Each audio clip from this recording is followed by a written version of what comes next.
Google ஷீட்ஸோட ஷார்ட்ஸில் today நம்ம எதை பற்றி பார்க்க போகிறோம்னா எப்படி ஒரு பபிள் சார்ட் கிரியேட் பண்ணுறது அப்படிங்கிறத பற்றி தான் பார்க்க போகிறோம். ஸோ பபிள் சார்ட் கிரியேட் பண்ணுறதுக்கு முதல்ல நம்ம கிட்ட இருக்கிற டேட்டா வந்து நான் சாஃப்ட்வேர் சேல்ஸ் பண்ண ரிலீஜியன் வைஸ் உள்ள ஒரு டேட்டா வச்சுருக்கேன். ஸோ அதில் டோட்டல் ரெவன்யூ, ப்ராஃபிட்க்கு plus number of client. So இந்த 3 டேட்டா இருக்குது. எனக்கு 3 டைமென்ஷன்ஸ் வச்சு நான் ஒரு பபிள் சார்ட் கிரியேட் பண்ண போகிறேன். ஸோ இந்த 3 டைமென்ஷன்ஸ் வச்சு நான் பபிள் சார்ட் கிரியேட் பண்ணணும்னா இது எல்லாத்தையும் நான் முதல்ல செலக்ட் பண்ணிக்கிறேன். செலக்ட் பண்ணிவிட்டு இன்சர்ட்டு சார்ட் அப்படிங்கிறத கொடுத்துருக்கேன். ஸோ சார்ட் அப்படின்னு கொடுத்தோடனே எனக்கு வர்றது ஸ்டாக்டு காலம் சார்ட். நான் அதை மினிமைஸ் பண்ணிக்கிறேன். மினிமைஸ் பண்ணி ட்ராக் பண்ணி இங்கே வச்சுக்கிறேன். ஸோ இங்கே வச்சிடறேன்.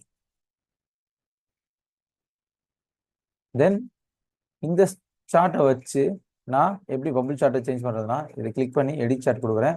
கொடுத்ததுக்கப்புறம் நம்மளோட சார்ட் எடிட்டர் ஓப்பன் ஆகிடும். சார்ட் எடிட்டரில் காலம் சார்ட்டை கீழே ஸ்க்ரால் பண்ணி நான்